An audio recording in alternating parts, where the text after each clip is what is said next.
President, it's a pleasure to welcome you in Jerusalem. You're known as a friend of Israel. You are a friend of Israel. And Israel is a friend of yours and of Romania.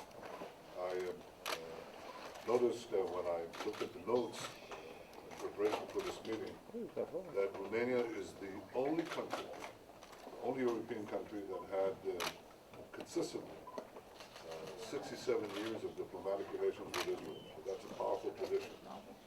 That tradition is buttressed by a human bridge of people, Jews in Romania, who contributed to Romanian life, and 400,000 Jews from Romania who made a tremendous contribution to Israel in every field, in every aspect of our national life. So we have first a human contact, we have a cultural contact.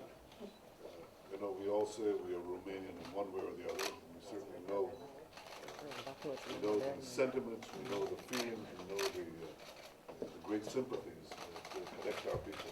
This is not something that I'm just saying as a diplomatic courtesy. It's something that animates our relationship. We've had Israelis who have come to Romania, invested their billions of dollars. We seek to increase our bilateral relations in a variety of areas, and they're endless.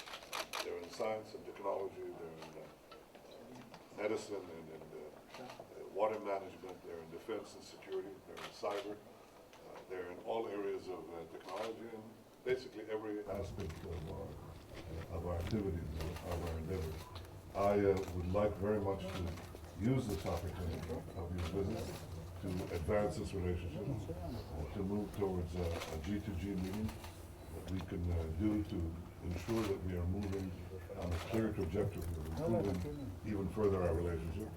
But above everything else, I see your visit here as an expression of the friendship between our two countries. So in that spirit, I welcome you, friend, to Jerusalem. Welcome. Thank you so much. Thank you so much, Prime Minister.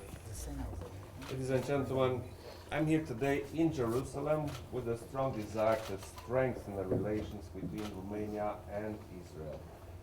Our countries are united by a solid friendship that stood the test of time despite all adversities, be they of internal or external nature.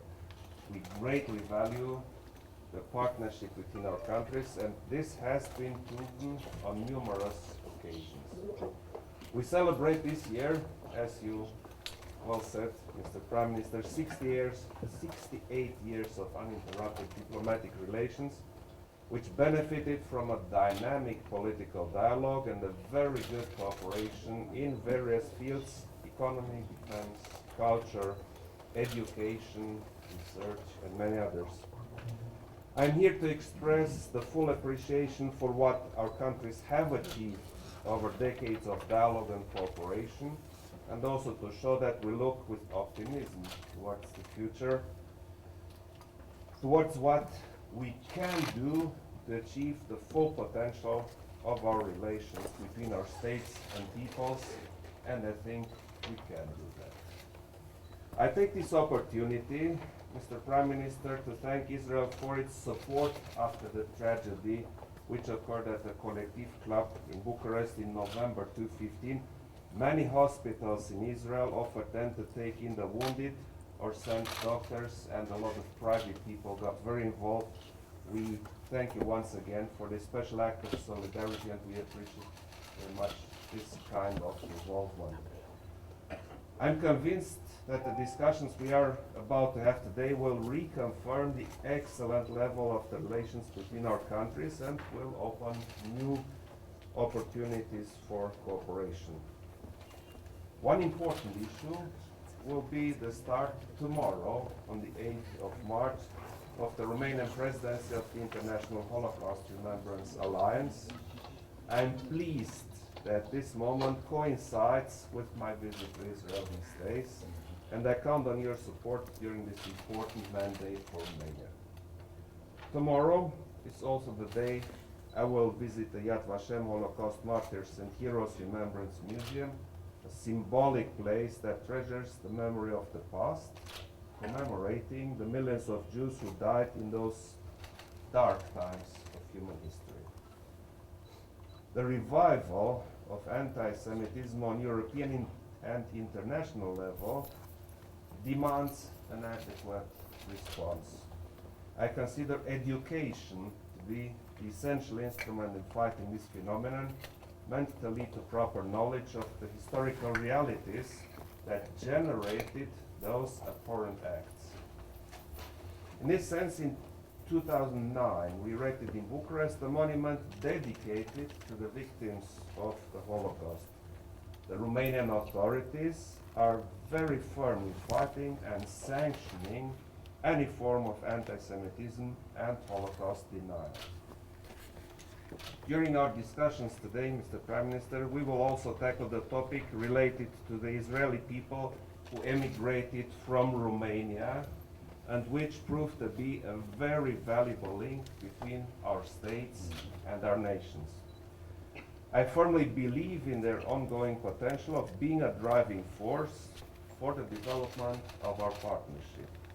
It is very emotional the way these people talk about Romania and about the childhood they spent there.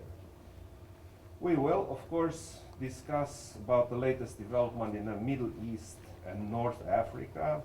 The Middle East peace process continues to represent the priority on our foreign policy agenda. As you know, Romania supports the two-state solution and, very important, a peaceful outcome. At the same time, we wish to identify as soon as possible a political solution for the situation in Syria, where unfortunately hundreds of thousands of innocent people are suffering from war. Another topic on our agenda will be the challenge currently posed to the European Union by the wave of migration. We will also talk about the need for an effort of the entire international community in the fight against terrorism. Romania is and wants to be a part of this community fighting terrorism. Finally, I wish to thank you, Prime Minister Netanyahu, for today's meeting and for the constructive dialogue that I'm convinced we will have together. Thank you so much. Thank you.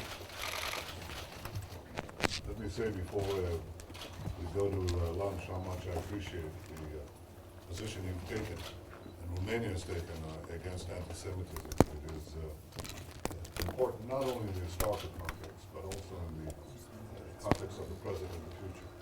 The great slanders that were leveled at the Jewish people are now leveled at the state of the Jewish people, at the state of Israel. Israel, which is a model democracy, not perfect, but as good as any facing the challenges that we are facing, is being accused of, falsely accused of so many things. For example, there's going to be a Women's Rights Day, and Israel is going to be excoriated for its position on women by states that enslave women. This and the only country in the Middle East which gives freedom, full equal rights not only to women, minorities, gays, everyone. So there is an era of absurdity about it. But we have seen in the previous century that absurd slanders can become horrible tragedies. So in that sense, the stance of Romania against anti-Semitism, and also with Israel in European and international forums, is much appreciated. It's standing up for the truth, but it's also standing up for our common civilization. You mentioned, Mr. President, correctly, the threats that go out from the Middle East and now cover the entire world. The threat of militant Islam under the Shiite leadership of Iran, or the Sunni militant leadership of Daesh. These are threatening the entire world. When you look at the Middle East, there is one country, a beacon of freedom, a beacon of democracy, of human rights, that protects not only itself, but by so doing protects everyone else, including Europe. It is this basic understanding that we wish to impart to our European friends. I think many of them understand it. I'm sure you do too, Mr. President. But it is the basis of our partnership. Common values, a common civilization, and a common future. And I welcome you here in that sense. Thank you very much. Thank you. Amen.